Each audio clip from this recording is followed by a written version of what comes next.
Good morning students.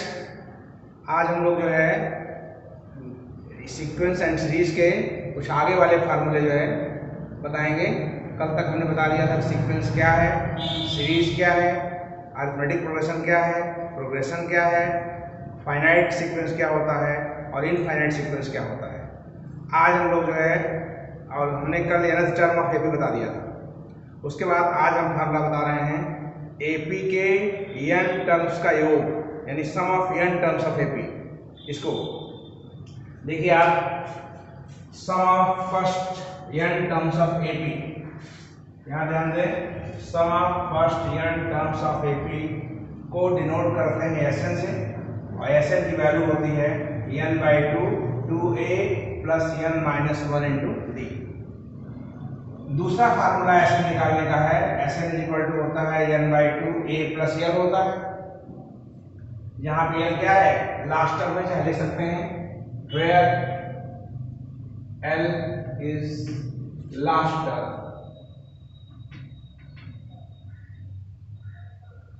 l जो है अंतिम पद है, और nth टर्म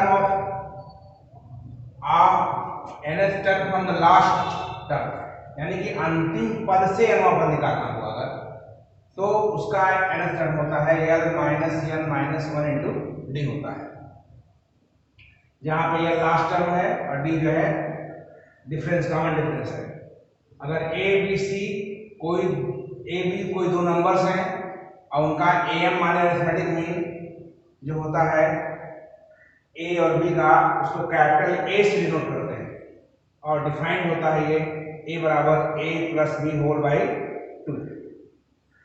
उसके बाद तीन कॉन्जिक्यूटिव नंबर्स, यानी तीन लगातार संख्याएं एपी की जब माननी होती हैं, हमेशा a माइनस डी, a और a प्लस डी माना जाता है। चार संख्याएं माननी होती हैं तो आप a minus 3d, a minus D, a plus D और a प्लस 3d मानते हैं। ऐसे ही अगर पांच संख्याएं माननी हो तो a minus 2d, a minus D, a plus D और a प्लस 2d मानेंगे। अब बता रहे हैं आपको फिबोनाची सीक्वेंस क्या होता है। कोई sequence, A sequence is called Fibonacci. ये परिभाषा है कि कोई सीक्वेंस फिबोनाची का कहलाता है। तो ऐसा सीक्वेंस जिसके प्रथम दो पद जो है एक के बराबर होते हैं, और an equal to an minus 1 plus an minus 2 होता है। इसका मतलब ये हुआ कि अगला पद जो होता है पहले दो पदों के योग के बराबर होता है, जहां n का मान 2 से बड़ा है। तो ऐसे सीक्वेंस को हम लोग फिबोनाची सीक्वेंस कहते हैं। अब उसके बाद बच्चों जो है एक्सरसाइज के सवाल लगाए जाएंगे। इसका इतना नोट्स बनाने के पश्चात अब एक्सरसाइज क्वेश्चंस हम लोग शुरू करते हैं। देखिए question number 1,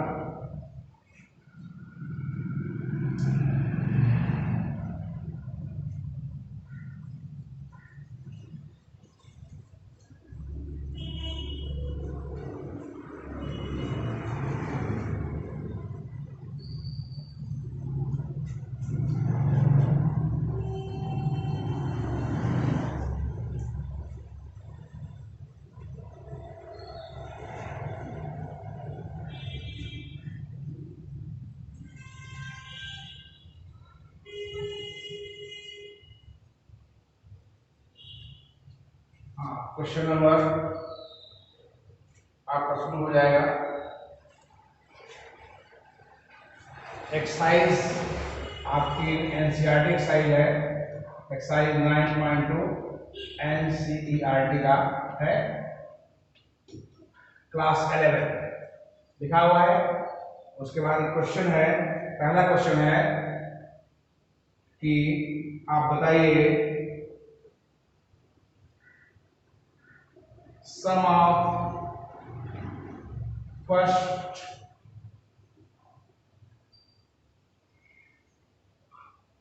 some of 8 terms from 1 to 2001, यानी कि 1 से लेके 2001 तक की संख्याओं, जितनी संख्याएं होती हैं उनका हमको निकालना है, सम निकालना है। तो अगर देखा जाए कि sum of odd terms from 1 to 2001, इसमें क्या बनेगा?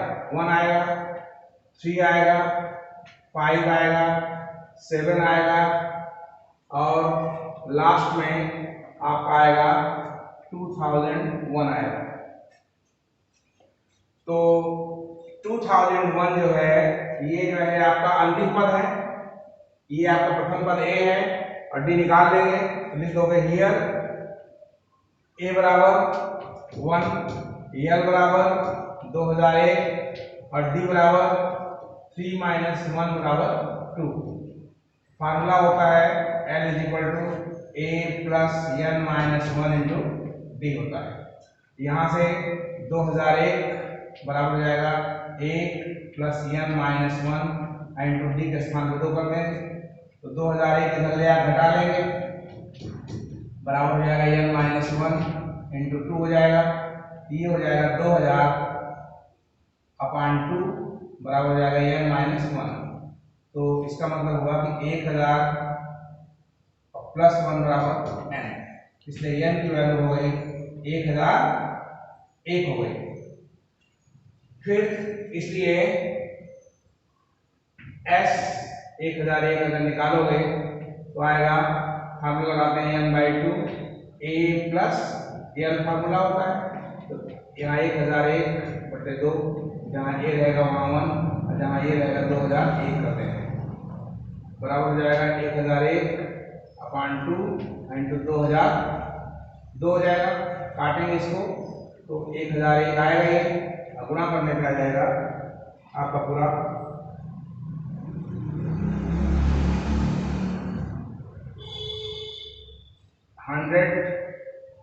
2001 आ जाएगा, ये आपका आंसर आ जाएगा। तो ध्यान से देखिए क्या पूछा है सवाल वाले ने। सवाल वाले ने कहा है कि 1 से लेके 2001 तक की विषम संख्याओं का योगफल निकालना है। तो विषम संख्याओं का योगफल निकालने का मतलब हुआ कि ऐसी संख्या का योगफल पता करना है जो 2 से न कटे, और वो संख्याएं कहां से कहां तक लेनी है? 1 से लेकर के 2001 तक लेनी है। तो ऐसे सवाल को लगाने के लिए हम शुरुआत कर देंगे 1 धन 3 धन 5 धन 7 धन डॉट डॉट करके 2001 तक। तो a का मान 1 हो जाएगा, d का मान घटा देंगे, 3 में से 1 2 हो जाएगा, ये अंतिम पद यल है, ये यहाँ मैंने नोट कर दिया, ये a बराबर 1, यल बराबर 2001, d बराबर 3 - 1 बराबर 2, l बराबर होता है a plus n minus 1 into D. तो ये फार्मूला लगा देंगे 2001 बराबर हो जाएगा 1 प्लस n माइनस 1 इंटू 2, हल करेंगे तो n का मान 1001 आ जाएगा। अब उसके बाद यस 1001 का मान निकालेंगे तो सूत्र होता है n/2 a प्लस l, तो 1001 n के स्थान पर दिया अपॉन 2, जहाँ a है वहाँ 1 रख दिया, यहाँ 2001 कर दिया, तो जोड़ दिया 2002 हो गया, काट दिया 2 से तो 1001 हो गया, 1001 का 1001 गुणा किया इतना आ गया। इस तरह से क्वेश्चन नंबर आपका पूरा हो जाता है, क्वेश्चन नंबर 1। उसके बाद दूसरा क्वेश्चन है कि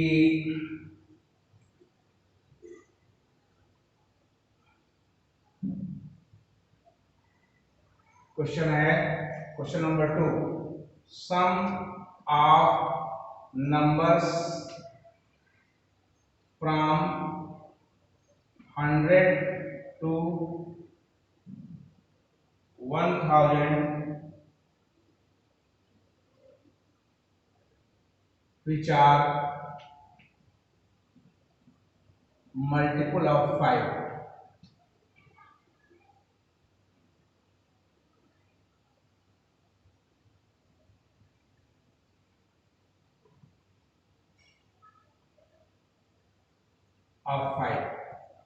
सम ऑफ नंबर्स बिटवीन कर दीजिएगा, बिटवीन 100 to 1000 जो कि 5 की मल्टीपल है, यानी 5 से कट जाती है, ये संख्याएं हैं, इनका योग निकालना है। तो इसको निकालने के लिए आप क्या करेंगे, ऐसी संख्याएं ढूंढेंगे जो 5 से कट जाएं और 100 से 1000 के बीच में हो, इज इक्वल टू क्या आएगा, 105 से स्टार्ट होगा 110, 115, फिर उसके बाद डॉट डॉट लास्ट में आएगा 995 आ जाएगा। कितना आ जाएगा? तो हियर ए कितना है? 105 है। यल कितना है? 995 है। और डी कितना है? वो आपका 5 है। तो चूंकि फार्मूला होता है एल बराबर a plus n minus 1 into d, यहाँ बैठा देंगे तो आपका आएगा 995 हो जाएगा जहाँ एल है, अब बराबर जहाँ ए है वहाँ 105 और प्लस एन माइनस 1 एन पता नहीं है और डी का मान 5 पता है। ध्यान दीजिए, कहा जा रहा है कि sum of numbers between 100 to 1000, यानी 100 से 1000 के बीच की संख्याओं का योग बताना है। ऐसी संख्याओं का योग जो कि 5 से कट जाती है। तो 5 से कटने वाली संख्याएं जो 100 और 1000 के बीच होंगी वो 105 से शुरू होंगी और 995 में खत्म होंगी। तो 105 के बाद 110 आएगा, 115 आएगा, इस प्रकार से लास्ट में 995 आएगा। तो यहाँ पहला पद जो है 105 है, अंतिम पद यल जिसे बोलते हैं जो 995 है। डी माने डिफरेंस में इसमें से घटाएंगे तो 5 आएगा। सूत्र है यल बराबर a plus n minus 1 into d. इसमें जहाँ यल था 995 कर दिया, जहाँ ए था वहाँ 105, एन पता नहीं है तो अननोन 5 लिख दिया। उसके बाद 105 इधर ले आएंगे तो 995 माइनस 105 हो जाएगा और बराबर हो जाएगा एन माइनस 1 इंटू 5 हो जाएगा। जब घटाएंगे तो ये हो जाएगा 890 और बटे 5 बराबर हो जाएगा एन माइनस 1, तो 5 से कट जाएगा ये, इम्प्लाइज एन बराबर हो जाएगा 5 से काटेंगे तो कितना आ जाएगा ये 800 हो जाएगा ये 1 प्लस 890 और बटे 5 हो जाएगा। तो 5 से काटेंगे इसको तो हो जाएगा 5 के 5 3 39, 5 से 35, 4 40, 178 हो जाएगा। तो एन की वैल्यू जो आई वो 179 आ गई। तो योग पूछा है इसलिए यस 179 निकालेंगे। सूत्र वही है n/2 a प्लस यल है तो इम्प्लाई हो जाएगा s 179 बराबर हो जाएगा 179/2। जहाँ a है वहाँ पे 105 होगा, जहाँ यल है वहाँ 995 हो जाएगा। तो बराबर 179/2, यहाँ गुणा कर जोड़ देंगे 9 10 से 1100 हो जाएगा और काटेंगे 2 से 550 हो जाएगा 550। तो बराबर हो जाएगा 179 इंटू 550। ये गुणा कर लीजिएगा, यही आपका उत्तर हो जाएगा शायद 98,450 आएगा। ये आंसर हो जाएगा। इस तरह से क्वेश्चन नंबर 2 पूरा हो जाता है। इसको भी समझ लीजिए कायदे से क्या क्वेश्चन है। ये क्वेश्चन ये है कि 100 और 1000 के बीच 5 से कटने वाली संख्याओं का योगफल पता करना है। तो ये हो जाएगा 105 से शुरू होगी, 995 समाप्त होगी और सीरीज जो बनेगी वो 105 + 110 + 115 डॉट डॉट करके 995 तक बनेगी। उसके बाद यहाँ देख लीजिए ए का मान 105 है, यल का मान 995 है, डी का मान घटा देंगे तो 5 आ जाएगा। सूत्र आपके पास है यल बराबर a plus n minus 1 into d. यहाँ बैठा दिया, जहाँ यल है 995, जहाँ ए है वहाँ 105 और जहाँ डी है वहाँ पे 5। इसको साल करते चले गए तो एन का मान 179 आ गया। फिर फार्मूला आपके पास है एस एन का मान होता है n/2 a प्लस एल होता है। तो यहाँ पे 179/2, ए के स्थान पे 105, यल के स्थान पे 995, दोनों जोड़ दिया 1100 हो गया, 2 से काट दिया 550 हो गया, 550 गुणा के 179 का तो 98,450 आ जाएगा। ठीक है, इतने रहने देते हैं आज जो है 11th क्लास में, और थर्ड क्वेश्चन जो है नेक्स्ट टाइम से कल करेंगे। Thank you very much.